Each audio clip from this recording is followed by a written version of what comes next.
لیکن اگر تم کبھی دیکھو نا کہ دنیا داروں سے تھوڑا غمگین ہو رہا ہے تو ولی آئی نہیں.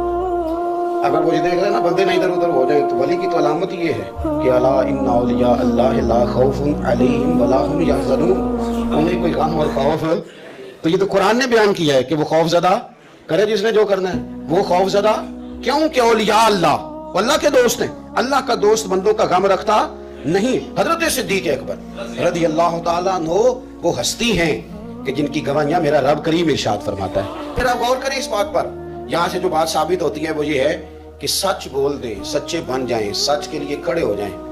بندہ کوئی مدد کے لیے آئے نہ آئے رب ضرور مدد فرمائے گا. وہ اپنے کرم سے مددگار بنے گا. سچ کے لیے کھڑے ہو. آپ نے زندگی میں یہ نہیں دیکھنا کہ آپ کے پیچھے لوگ کتنے چل رہے ہیں. دیکھنا یہ ہے کہ ہم جس رستے پہ ہیں وہ رستہ سچے لوگوں کا ہے، وہ انداز ٹھیک ہے، ہماری سوچوں نے جو زاویہ بنایا وہ سچ والا ہے، وہ اخلاص والا ہے. اگر آپ للہیت والے ہیں تو چلتے رہیں چلتے رہیں چلتے رہیں. گھوڑا جب دوڑتا ہے نا تو کبھی کبھی جھاڑیاں بھی اس کے پیروں پہ آئی جاتی ہیں، لیکن شرط یہ ہے کہ وہ دوڑتا رہے.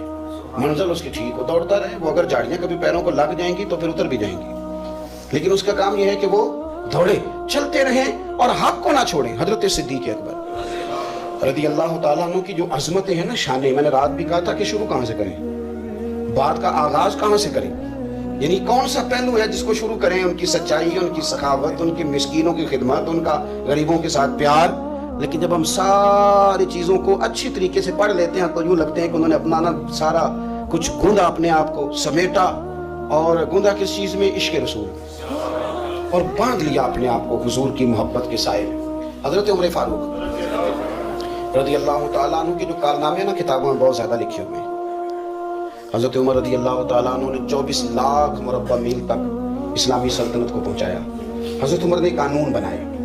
حضرت عمر رضی اللہ تعالیٰ عنہ نے مختلف قاعدے، ضابطے، اصول وضع کیے. حضرت عمر نے چھوٹے بچوں کے وظیفے لگائے، فوجیوں کی تنخواہیں لگائیں، اساتذہ کی تنخواہیں لگائیں، پولیس کا، فوج کا محکمہ قائم کیا. حضرت عمر نے بڑی اصطلاحات کی. انہوں نے قیام کیا، سمجھ لیں یونیورسٹیاں، ادارے، مدارس، ساری سوچیں حضرت عمر کی ہیں.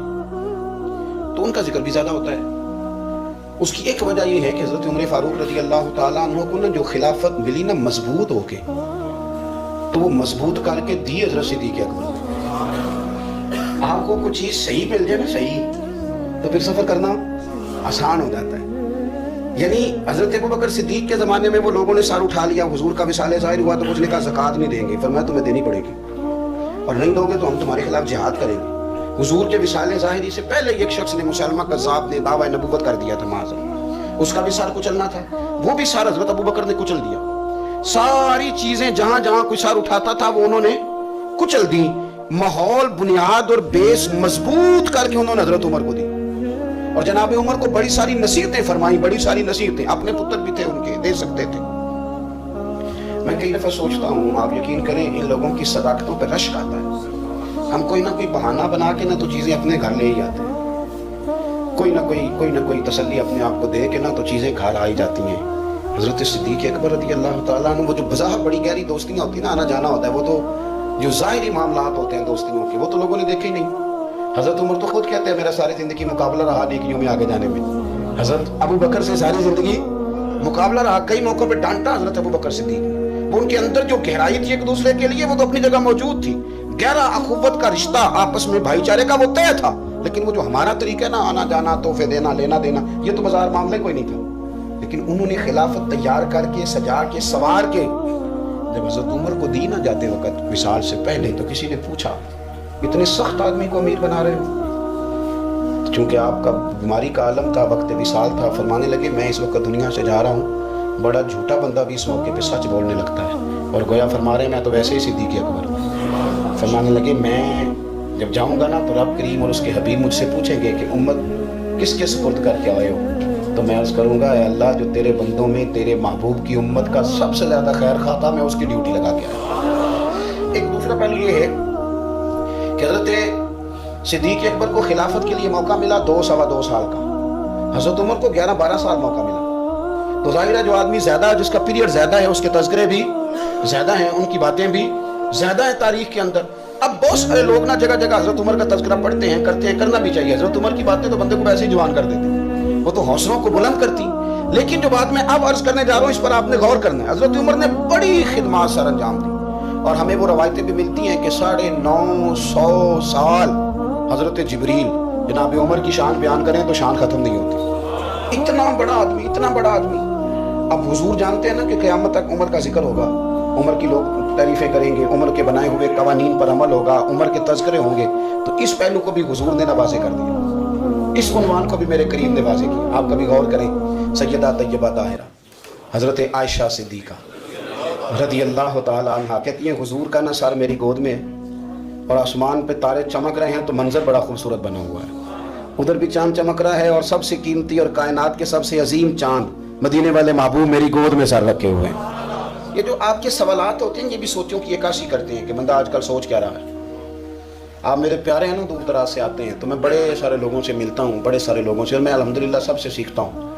میں سمجھتا ہوں سیکھنا ہو تو شاگردوں مریدوں سے بھی سیکھا جا سکتا ہے. آپ سیکھتے رہیں، ارادہ کریں، جو ہمیں کہا گیا کہ قبر تک سیکھنا ہے تو سیکھیں. ہم اس وقت جو ہے ہماری تربیت کی بریک لگتی ہے جب ہم طے کر لیتے ہیں کہ میں اب بالکل ٹھیک ہو گیا ہوں، پھر علاج رک جاتا ہے. تو 2-3 قسم کے لوگ ملتے ہیں. ایک بندے وہ ملتے ہیں جو کہتے ہیں کہ جی میں ایک بڑا سمجھدار آدمی ہوں تو میں نے کہا چلو آپ کی بھی زیارت کرتا ہوں، تھوڑی سی سمجھ میں اور بھی اضافہ ہو جائے گا. ایک سوچ یہ ہے. یعنی کچھ بندے ملتے ہیں کو طبیعت بتاتی ہے کہ بیچارے کو بڑے آوازار ہیں، بڑے پریشان ہیں، ایسی سخت بات کرتے ہیں کہ اس کے جواب میں نا دعا ہی صرف ہو سکتی ہے. کہتے ہیں اوہو کسے مولوی جی میرا کو نہیں مسئلہ حل کیتا، انج یہ بس ماڑا بندہ دے سکتا کچھ نہیں، تو گل بندہ سنتا کوئی نہیں، تے تکلیف بڑی ہے، تے دنیا ساری خراب ہے، تے ہن میں تواڈے کول آیا تے میں کیسے بھی تے دنیا دے وچ ہی رہندے نا. تو آپ تھوڑا سا میٹھا بنیں، آپ اپنے لفظوں میں چاشنی. اور اگر آپ مجھے آ کے یہ کہیں گے کہ آپ ہی سب سے ٹھیک ہیں، یا کسی اور کو جا کے کہیں گے کہ تو صرف ٹھیک ہے باقی لوگ ٹھیک نہیں، تو یہ بات اس لیے غلط ہے کہ یہ میرے نبی پاک کی امت ہے. اس امت میں یہ نہیں ہو سکتا کہ 1-2-3 بندے ٹھیک ہیں. کنتم خیر امتی، اس امت کو اللہ نے بہترین امت کہا. اس میں زیادہ لوگ ٹھیک ہیں، کم نہیں. کتنے لوگ ٹھیک ہیں؟ اب اگر آپ کہیں گے نا کہ میں کئی جگہوں پہ گیا ہوں تو وہاں مجھے موقع نہیں میسر آ سکا، میری تسلی نہیں ہو سکی، میں زیادہ بیٹھ نہیں سکا، تو آپ کے ذہن کے مثبت پن کی یہ چیز عکاسی کرے گی. آپ کسی اور کے لیے بھی خیر کا جملہ استعمال کریں تو ہمارے لیے بھی کریں، اس میں ذرا زیادہ بہتری ہے، امت کا بھلا ہے. پھر شخصیات نہیں پروان چڑھتی، پھر نظریات پروان چڑھتے. تو سوال جو ہوتا ہے نا، سوال وہ عکاسی کرتا ہے کہ بندے کی سوچ کیا ہے. ہم اگر کمزوریاں ڈسکس کریں گے تو کمزوریاں ڈسکس ہوتی رہیں گی، فلانے میں کیا کمی ہے، فلانے میں کیا کمی ہے، فلانے میں، تو ہو جائیں گے ڈسکس. آپ کا اگر یہ ذہن بن جائے گا تو ٹھیک ہے، پھر لوگ بھی بتائیں گے کہ ٹھیک ہے ساری دنیا غلط ہے، فلانا بھی میرے محلے میں غلط ہے، فلانا میرے ملک میں غلط ہے، پھر یہ بھی مسئلہ ہو جائے گا. لیکن حضرت عائشہ صدیقہ رضی اللہ تعالی عنہا کہتی ہے نبی کریم صلی اللہ تعالی علیہ وسلم حضور کا سر نور میری گود میں. آپ سیدہ کا سوال سنیں، یہ سوال کتنی خوبصورتی اپنے اندر رکھتا ہے، اس کو ذرا محسوس کریں. کہتی ہے میں نے پوچھا یا رسول اللہ صلی اللہ علیہ وسلم یہ آسمان کے ستاروں کے برابر بھی کسی کی نیکیاں ہیں؟ یہ سوال ہی نیکیوں کا پوچھا ہے. یہ نہیں پوچھا کہ حضور فلانے بندے کے بارے میں کیا رہا ہے. حالانکہ بڑے لوگ تھے نا مخالفت کرنے والے، مکے میں کافر، مدینے میں کافر بھی، منافق بھی، مشرک بھی، یہودی بھی، لیکن جو سوال کیا وہ نیکیوں والا کیا، خیر والی باتیں ڈسکس کریں گے. یا رسول اللہ صلی اللہ علیہ وسلم آسمان کے، اب میں نے آج تک نہیں وجہ سنا کسی سائنسدان نے بتا دیا ہو کہ ستارے کتنے ہیں، کسی نے بتایا. اب سیدہ عائشہ صدیقہ کا سوال بتاتا ہے کہ حضور کو پتہ ہے آسمان پہ ستارے کتنے ہیں. اور یہ جو بندے کی نیکیاں ہوتی ہیں یہ ساری ظاہر نہیں ہوتی، کچھ نفل بندہ چھپ کے بھی پڑھتا ہے. اس نے بس میں چڑھتے ہوئے اپنی زبان سے جو اللہ اکبر کے لفظ کہے وہ کس نے سنے؟ وہ تو کسی بندے کو نہیں پتا.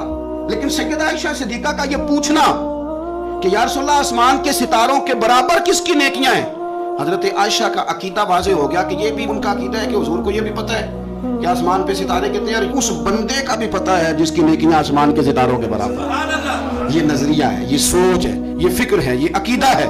اور کوئی غیب تم سے نہا ہو بھلا جب خدا ہی نہ چھپا رہا، تم پر کروڑوں درود و سلام. اب سیدہ جو سوال پوچھ رہی تھی نا تو اس کے پیچھے بھی ایک لاجک تھی، اس کے پیچھے بھی ایک کہانی تھی.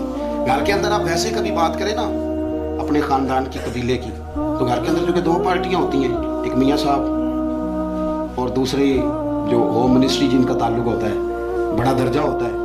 تو آپ نے ویسے کبھی پیار سے اپنے ابا جی کی بات کریں نا تو وہ خاتون خانہ بھی ایک بات والد کی سناتی ہے. اس کو مقابلہ نہیں سمجھنا چاہیے، اس کو محبت سمجھنا چاہیے. وہ کہتی ہے کہ ہمارے گھر میں کیوں ہوتا تھا میرے ابا جی، تو یہ ایک حسن ہے، یہ پیار ہے، یہ محبت کی علامت ہے، کہنے دینا چاہیے.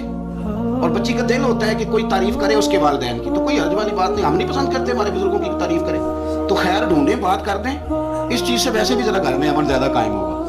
اب حضرت عائشہ صدیقہ نے جو سوال پوچھا تو وہی لاجک تھی، اس کے پیچھے بھی وہی فلسفہ تھا. ان کا خیال تھا کہ حضور نہ میرے ابا جی کی بات کریں گے، پوچھتی ہے یا رسول اللہ صلی اللہ علیہ وسلم آسمان کے تاروں کے برابر بھی کسی کی نیکیاں ہیں؟ تو کریم بھی تو بڑا جانتے ہیں، حضور کو بھی پتہ ہے نا عائشہ کن کے بارے میں پوچھنا چاہتی ہیں۔ حضور نے مسکرا کے فرمایا ہے نا نیکیاں؟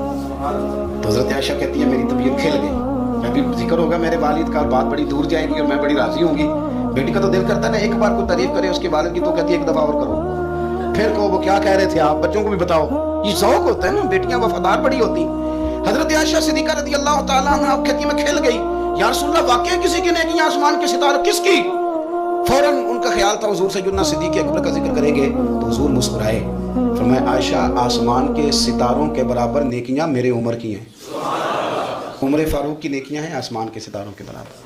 اب وہ جو ذہن میں سوال چھپا ہوا تھا وہ زبان پہ آ گیا، جو پس منظر میں تھا وہ زبان فوراً بولی کہ یا رسول اللہ صلی اللہ علیہ وسلم اگر آسمان کے ستاروں کے برابر عمر کی نیکیاں تو ابوبکر صدیق کا کیا حال ہے؟ میرے والد کی بھی تو بات کرے نا۔ اب حضور مسکرائے، یعنی اس بات کو سمجھ گئے کہ عائشہ کہاں لانا چاہتی تھی، پتہ تو پہلے تھا۔ اب رسول کریم علیہ السلام نے فرمایا عائشہ آسمان کے ستاروں کے برابر نیکیاں ہیں میرے عمر کی، لیکن ابو بکر کی زندگی کی ایک نیکی عمر کی ساری نیکیوں سے بڑھ کر۔ اللہ کرے آپ سمجھیں، ابو بکر کی تم کرو نا ان کے 12 سالوں کی خلافت کا ذکر کھول کے کرو، تم جناب عمر کے قوانین کی بات کرو تو کھول کے کرو، تم کہو کہ حضرت عمر نے انقلاب برپا کیا تو بالکل کیا، تم کہو کہ سیدنا فاروق اعظم رضی اللہ تعالیٰ عنہ نے دنیا کو امن کا، سکون کا، غیرت کا، جہاد کا، شوق کا پیغام دیا تو بالکل دیا، لیکن فرمایا یہ ذہن میں رکھ لینا کہ عمر کی ساری زندگی کی نیکیاں ایک طرف اور صدیق اکبر کی ایک نیکی ایک طرف، ایک نیکی۔ وہ شارحین نے باتیں کی ہیں، وہ کہتے ہیں یہ جو حضور نے نیکی کی بات کی ہے تو یہ غار ثور والی نیکی ہے، غار ثور والی، وہ جو 3 دن اور 3